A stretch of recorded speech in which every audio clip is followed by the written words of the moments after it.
Welcome back, children. So in the previous part I told you about resistors in series and parallel of chapter review of current electricity. Now coming to part 2 of chapter review. Here we'll be discussing about EMF, terminal voltage, internal resistance and so on. See, we have already studied what is EMF, terminal voltage and internal resistance of a cell. Okay, EMF is the potential difference across the terminals of a battery in an open circuit. Okay, if no current is drawn from the cell, then potential difference is called EMF. And terminal voltage is the potential difference between the terminals of a battery in a closed circuit. And we know this is represented by the letter V and EMF by the letter E. What is the interrelationship between all the three of them? Okay, for two cases we studied. If the cell is discharging, okay, this is a battery of EMF EMF E and internal resistance small r connected to an external resistance, and this battery is supplying current. Okay, we say the battery is discharging. For discharging of a cell, EMF is equal to V plus IR, and you can write this V as current into external resistance what we have connected. V is the terminal voltage, E is the EMF, E is equal to V plus IR for discharging, implies E is greater than V. But when the cell is charging, okay, so you are going to charge this cell by some external source of power supply through a series resistor, then the terminal voltage, okay, across the edges of the cell or across the terminals of the cell, E is equal to V minus IR, okay, where V is equal to total current into external resistance. So this is the formula for charging of a cell. So during the process of charging, okay, you will observe that E is less than V. So E will be greater than V for discharging and E is less than V when you are charging the cell. So related to this, you may get some simple applications, okay, asking you what is the terminal voltage and EMF. Okay, for a cell which is discharging, okay, you can remember these three graphs. Okay, they can ask you what is the nature of graph between EMF versus external resistance. Okay, we know EMF is not going to depend on the external resistance. It depends only on the nature of the battery what you have selected. So what is the nature of graph between E and capital R? It is a constant. Or they may ask you a graph between terminal voltage versus external resistance. So V versus capital R graph. Okay, go back to the equation. When the cell is discharging, tell me what should V be equal to? It is E minus I into small r, or V is equal to E minus. Can I write this current as V divided by capital R? So I am writing it as V by capital R into small r, or V into 1 plus small r by capital R is equal to EMF. Anyway, EMF is a constant. Small r is a constant. So how is V related to capital R? V is equal to E divided by 1 plus small r divided by capital R. Now let us plot a graph between V versus capital R. When capital R is 0, okay, if there is no external resistance, this term will become infinite. Okay, now let us start with this. If capital R is 0, okay, denominator becomes very high and this will become equal to 0. That means the graph starts from origin. When capital R is equal to small r, okay, then external resistance becomes equal to internal resistance. 1 plus 1, V becomes equal to E by 2. Okay, when this becomes equal to small r, capital R becomes equal to small r, EMF is E by 2. So it increases to E by 2. And when capital R becomes very large, as the value approaches to infinity, then what will happen to V? V approaches to E. So what should be the nature of the graph? At infinite resistance, it reaches E. but it is representing a curve, okay, whose value is E by 2 when external resistance becomes equal to internal resistance. This is your second graph between terminal voltage and resistance. One more graph I will show you, V versus I graph. Okay, the third graph where the cell is discharging, potential difference versus current graph. Go back to the same relation. If I write V as E minus I into small r, potential difference I took it on y-axis. EMF is a constant, some C, minus. Current we took it on x-axis, slope is M. So what is slope equal to? Internal resistance. What is the intercept equal to? EMF. And you have got the relation V is equal to E minus IR. Okay, since it is E minus IR, V is equal to E minus IR. So it's a straight line with a negative slope and positive intercept. So this will be the nature of the graph. And what does the slope indicate? Internal resistance. And this terminal will give you EMF. So these are the three graphs which you can remember for a discharging cell, which is obeying the relation V is equal to E minus IR. Now coming to grouping of cells. Okay, when n number of cells, okay, we know we have three different types of grouping of cells. Cells in series, then cells in parallel,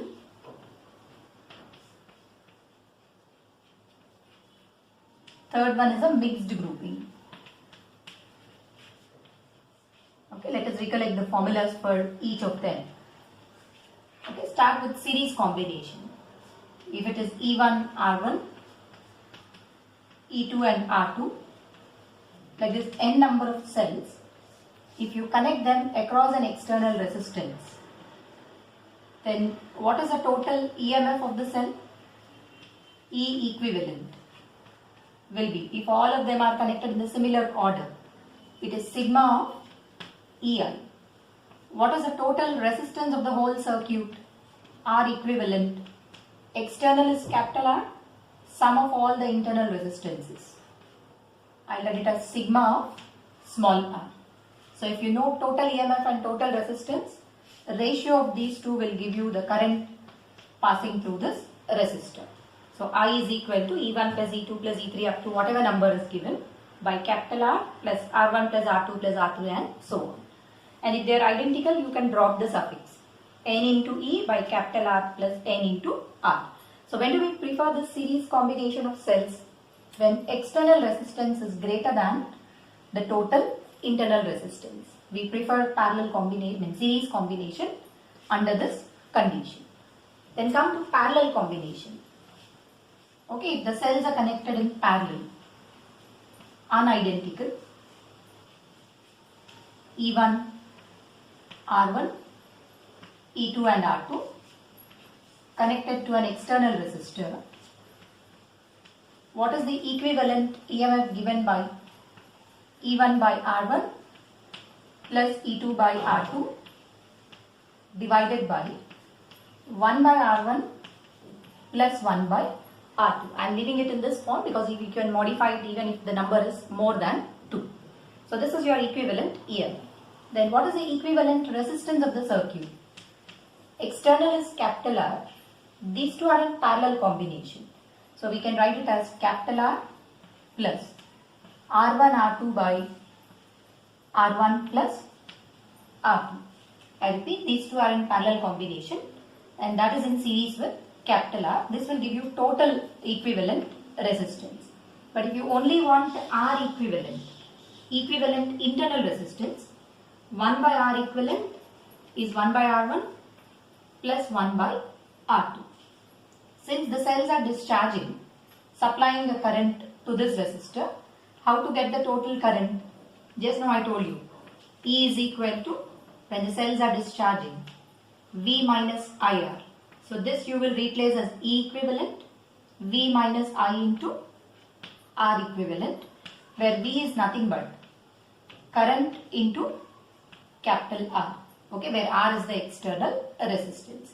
But you can remember this relation to calculate the equivalent EMF and equivalent internal resistance. So this is how you can identify the equivalent internal resistance and EMF.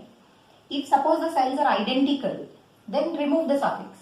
E by R plus E by R, this will become 2E by R and 2 by R. Is it nothing but equal to E? So if two identical cells are in parallel combination, equivalent EMF is equal to EMF of only one cell. When do we prefer this combination? When external resistance is less than the total internal resistance. I took it as identical. If external resistance is less and internal is more, we prefer parallel combination. If external is more than internal, then we prefer series combination of cells. And in cell series, sometimes the question can be like this also. Out of 10 cells, if one cell is improperly connected, what is the equivalent EMF? Okay, out of n cells, if m are improperly connected, then equivalent EMF will be n minus 2m into E. This is the number of cells which are wrongly connected, because every one wrongly connected cell will remove one properly connected cell. So if there are 10 cells and one is improperly connected, m will be 1, n will be 10. Substitute, you will get the equivalent EMF. And if it is any other grouping, okay, like mixed grouping for identical cells, how did we study? If large number of cells are connected in series, n such cells, each of EMF E and internal resistance R. And how many such branches? Like this, we are connecting m branches. First branch you have n cells, second branch you have another n cells, third one you have another n cells. All of them if you connect it to an external resistor, then what do we call this grouping of cells as? Mixed grouping. And for mixed grouping, tell me what is the total internal resistance? Each branch has NR up to m branches. So equivalent internal resistance will be NR by n. How to get the total current? In each branch you have n cells in series. Total EMF is n into E by capital R plus NR by n. And when will current be maximum in mixed grouping? When external resistance becomes equal to total internal resistance. Okay, this is the condition for current to become maximum in mixed grouping of cells. And based on this, you will definitely get one numerical, or sometimes a numerical may be given on this. Okay, if there are 32 cells all together means n into m will be 32. And n by m ratio you can calculate from this. When you solve, you can get the value of n and n. So this is all about cells in series and parallel. Coming to electrical power and energy. How do we define electrical power? Electrical power is the work done in moving a charge Q. Okay, if I am taking delta Q through a potential difference VA minus VB. Okay, work done in moving a small charge from VA to VB. That work done itself is stored in the form of electrical energy. And if I replace this delta Q as, okay, I am writing it as VAB, current into dt. We know dq is equal to I dt or I into delta t in a small interval of time. The product of potential difference into current into time. This gives you work done or electrical energy. If I bring it down, the rate of doing work is nothing but called as power. How to write the power? V into I, or V square by capital R. If I write I as V by R. Or if current is constant, you will write it as I square into capital R. And while studying about electrical energy and power, okay, we have studied about power distribution system. So what did we study about power distribution system? Whenever power is generated at the power station, power is always transmitted at a very high voltage. This is very high. We bring down the voltage by using a device called as transformer. and then it is supplied to the houses. This is the production unit. Again we will use a step up transformer. If you are producing 440 volts, it will step up to 11,000 volts. That 11,000 will travel near the transformer at your houses. It will again step down. So in India we use 220 volts. Okay, we step it down to 220 volts and that is being utilized. So why is power transmitted at a very high voltage? To reduce the power loss. Okay, what is the power loss during transmission of current? We know power loss is I square into resistance of the cable. Okay, the total resistance of this cable wires. If you replace I as P by V, this is the power which we are delivering. Okay, the power what is required by the villagers, divided by the voltage at which it is transmitted, whole square into RC. We know we are delivering a constant power. This cannot be variable. To reduce the power loss, what should we do? Increase the voltage. So why is power transmitted at a very high voltage? In order to reduce the power loss during transmission. So this point you can remember for power transmission. And then we have seen bulbs in series and parallel. Okay, what is the total power consumed by appliances when they are in series combination? 1 by P equivalent is 1 by P1 plus 1 by P2 and so on up to 1 by Pn. This is for series, if your appliances are in series. And if your appliances are in parallel combination, what is the equivalent power? Total power consumed is P1 plus P2 and so on up to Pn. But still we prefer parallel combination of the supply, parallel combination of the devices, because if it is series, one device is short circuited, all other devices will stop working. So this is your formula for power in series and parallel. So when you are doing these questions, okay, very often you get bulbs in series and parallel. Say they have given you two bulbs. Say one is having a power of 40 watt, another 100 watt. Both of them are connected to a power supply of say 440 volts. Okay, the power rating is 220 here, 220 volts. Which bulb will fuse off? Okay, remember what is the condition for a bulb to fuse off? It is supposed to operate at 220 volts. If it gets any other value greater than 220, then there is a probability of fusing off. So when two bulbs are in series, then even if you have bought a power of 40 watt and 100 watt, which of them has high probability of fusing? The one which is having low power, because the one which has less power is at high resistance. This will have more potential drop. So fusing is very high for a bulb of lower power. So probability is more for 40 watt. And one more point to remember here is, whenever you connect them in series, out of these two, which bulb will grow brightly? It will be 40 watt. 40 watt will deliver a power which is actually less than 40, if at all if it is not fusing. And this will be glowing more brightly. So these 2 points you remember. Again I am repeating, if two bulbs of different powers are in series, the one which is having lower power has high probability of fusing. If it is not fusing to the given voltage, then this will have more brightness when compared to 100. Okay, sometimes they give you a question like this, but there are two electric heaters, okay, which are heating a certain quantity of water. If individually you connect them to the same quantity of water, to the same voltage, this is taking T1 seconds to heat the quantity of water to a certain range of temperature, and this is taking T2 seconds. What is the time taken when they are connected in series and parallel? Okay, we know in series resistance get added up. In parallel resistance will be 1 by R equivalent is 1 by R1 plus 1 by R2. After solving, we know we will get more time when it is connected in series. What is the time taken when these two are connected in series to heat the same quantity of water to the same range of temperature? T1 plus T2. But when you connect in parallel, what is the time taken?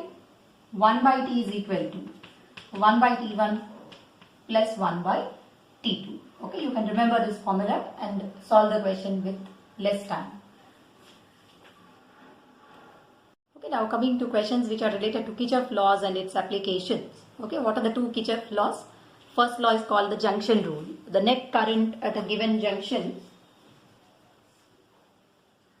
will always be zero. That means sum of incoming currents should always be equal to sum of outgoing currents. Okay, if I take I1, I2, I3 and I4, currents entering the junction should be equal to current leaving the junction. That is, there is no stagnation of charge at any junction. So this is nothing but talking about conservation of charge. Then second rule, delta V, sigma delta V is always equal to 0. For any closed loop, when you move from one point to another, passing through cells and resistors, the net potential difference will always be 0. What is the significance of Kirchhoff's second law? Okay, it talks about the conservation of energy. First law explains conservation of charge, whereas second law signifies the conservation of energy. And related to this Kirchhoff laws, okay, we get a few questions, okay, where you need to apply the Kirchhoff law for the given loops and then solve the quadratic or whatever equations we are going to get. Okay, let's look at some examples for them. Look at this question, how to apply Kirchhoff law and find the answer. The question says, for this network, if current in 4 ohms is 0, this is a 4 ohm resistor. If there is no current in this branch, we have to find the potential difference between A and B, between this point and this point. Since there is no current passing through this branch, start branching the current from 9 ohms. I am using Kirchhoff's law for solving it. Let the current be I. Starting from 9. Okay, it will take this path, passing through the capital R, and there is no current in this branch. So first apply Kirchhoff law to this loop, to this smaller loop. Start from here, start from B, negative to positive, positive. In the direction of current, we use minus sign. Current into resistance, I into 2. Positive to negative, minus 2. Again you are following the current, minus 2 into I. When you move from E to B, there is no current in the resistor. Positive to negative, minus 4 should be equal to 0. Solve 9 minus 2 minus 4. 3 is equal to 4I. Implies what is the current? 3 by 4 ampere. And once you get this current, I need potential difference from A to D. Follow any path, either this or opposite. But if you take this, we need the value of capital R. So I will take this path. Or I can go across this path. Anything, answer won't change. Okay, let us take the path A to B, B to E, and then E to D. E and D are anywhere, same potential. Start from A, because we are reaching the point D. VD is equal to, starting from A, I am moving along this path. VA, positive to negative, minus 9, negative to positive, plus 4, no current in it, and there is nothing here. What is VD minus VA equal to? Minus 5. Implies VA minus VD. How many ohms is it? 5 ohms. Okay, using Kirchhoff law, you can solve it by this method. Okay, there can be alternative methods also, but I have showed you by using Kirchhoff law. Okay, let's look at a few more questions. Okay, look at one more question. How to find out the current in 1 ohm resistor for the given circuit. Okay, again I will be using Kirchhoff law. So look at, there are 2 batteries in the question. Start branching the current from any one of the batteries. I started from 9, let the current be I. In this, it is divided as I1. Remaining current is I minus I1. Okay, so this will get a current I. Okay, again I am repeating. I is the current entering this, I1 in this branch, remaining current has come till here. I1 from this side, I minus I1, put together it will become I. Now since we have 2 closed regions, apply Kirchhoff law for the 2 loops. Start from this loop first, negative to positive, plus 9. In the direction, minus 2I, down, minus I1, minus 3I should be 0, implies 9 is equal to 3I plus 2I, that will be 5I plus I1, first equation. Similarly, apply Kirchhoff law to this loop. Negative to positive, plus 6, 3 into minus 3 into I minus I1. I am going against current, plus I1 is equal to 0. Solve. 6 is equal to 3I, okay, plus I1, and this is another plus I1. Okay, I'll write one more step. Minus 3I plus 3I1 plus I1 is equal to 0, or 6 is equal to 4I1 minus 4I1 plus 3I. Call this as equation 2. Now can you solve these two relations and get the value of I1? Because what is the current in the central branch? It is I1. So solve them. Take the value of I from first equation, keep it in the second. You can find out what should be the value of I1. So this is how you can apply Kirchhoff law and find out the current in different resistors, or you can find out what is the resistance or how much is the potential difference between 2 points and so on. Okay, now coming to applications of this Kirchhoff laws to meter bridge and potentiometer. Okay, we know meter bridge is a device used for determining the unknown resistance, okay, more accurately. Okay, what does it contain? Okay, hope you remember the construction. It consists of a 1 meter long wire fixed on a wooden plank, okay, which has two L-shaped copper strips. This is a thick L-shaped copper strip, another thick L-shaped copper strip, leaving two gaps. Okay, this is the unknown resistance X. Here we will be connecting one resistance box whose resistance can be varied. Okay, between the ends A and B, we have a power supply with a battery and a key, and from the center of this point we will connect a galvanometer passing through a high resistance and a jockey. Okay, how do we consider or get the balancing length? Put the unknown resistance, adjust the resistance in the resistance box, touch the jockey at various locations. At one particular position, galvanometer shows a 0 deflection.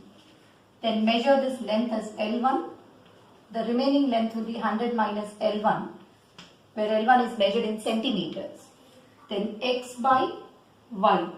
Okay, if I call the resistance in resistance box as Y, what is X by Y equal to? L1 by 100 minus L1. If you interchange X and Y, these balancing lengths also get interchanged. And generally we always ask you, see that the balance length comes in the center part of the meter bridge to minimize the error. Error will be more when you get the balancing length very close to the end. How do we minimize this error? Error will be minimum, okay, when you get the balancing length about the center of the wire. And sometimes end correction will also be given. See, end correction is because of that extra wire which is behind this screw B and screw A.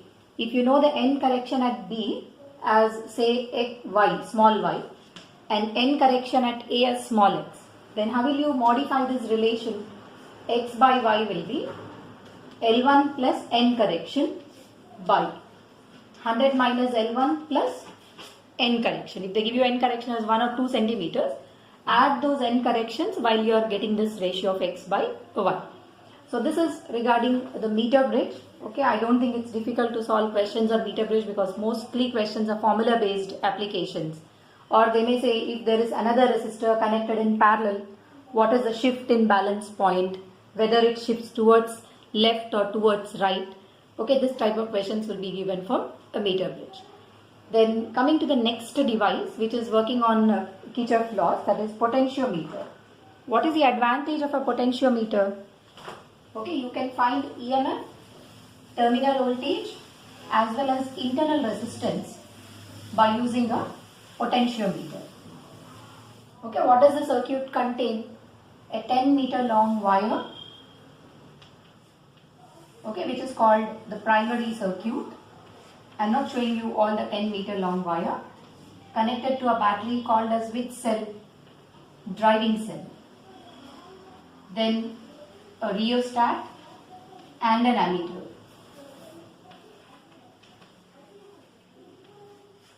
Okay, rheostat is used to adjust the current in the primary circuit. Okay, this is called the primary circuit. To this we add the secondary branch. Okay, this is the EMF of the cell whose value you want to determine. Galvanometer followed by a high resistance box to protect the galvanometer and a jockey. And now look at this arrangement. This part is called as a secondary circuit. Okay, what is the principle of a potentiometer? Okay, it is working on the principle that as length of the wire increases, potential difference also will increase. V is proportional to L, or V is equal to phi into L, where phi is called sensitivity, voltage sensitivity. You can also write it as I rho by A. Okay, if I use V is equal to IR and R is rho into L by A. Rho is resistivity, A is the area of cross section. Anyway, we are using a uniform cross sectional wire. So how is V related to L? Directly proportional to L. Rho is the resistivity, A is the area of cross section. And how do we increase this sensitivity? To increase the sensitivity, increasing the sensitivity in the sense we want to keep the value of phi as small as possible. Smaller the value of phi, more accurate is your potentiometer. How to decrease this value of phi? By increasing the length. So if they give you two potentiometer whose V versus L graph is like this. This is A and B. Which one do we prefer for a better measurement? For a given voltage, the one which has more length is preferred.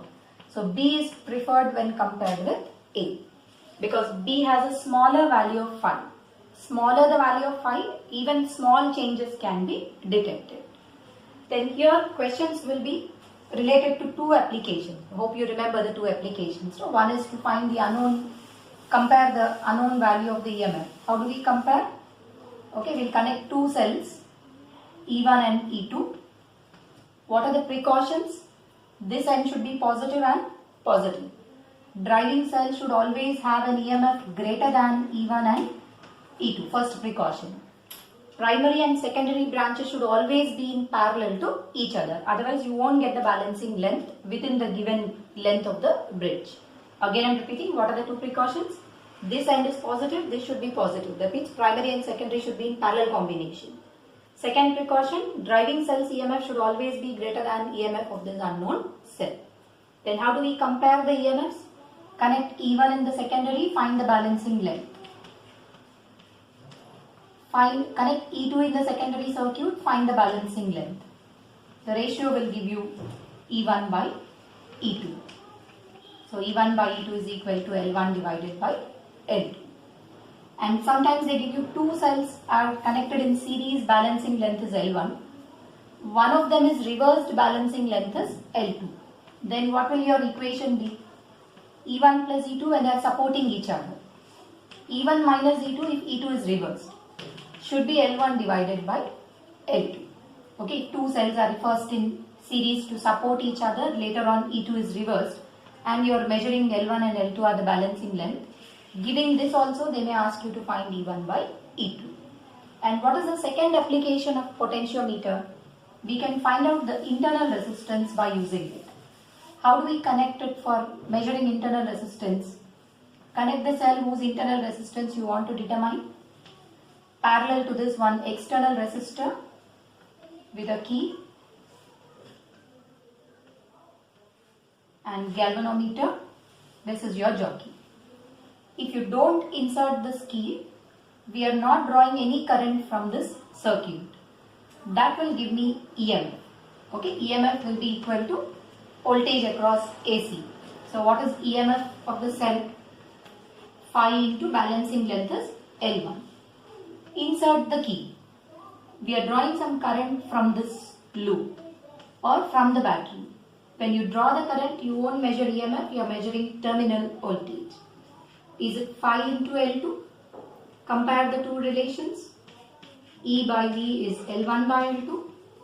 If I replace E as V plus I into small r, by V is L1 by L2. We need to find the internal resistance. So if I write V as I into capital R plus small r is L1 by L2 divided by capital R. I am replacing V as I into capital R. R is the resistance what you have connected. I will anyway get cancelled. From this, tell me what is internal resistance coming out to be. R is equal to capital R into L1 by L2 minus 1. Okay, or else simplify this relation. Okay, capital R plus small r. We need the value of small r. R by R is 1. Small r by capital R is L1 by L2 minus 1. Implies what is small r equal to?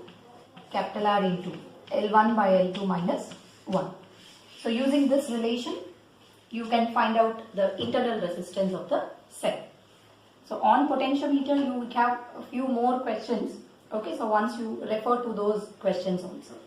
So this is all about the current electricity in part 2.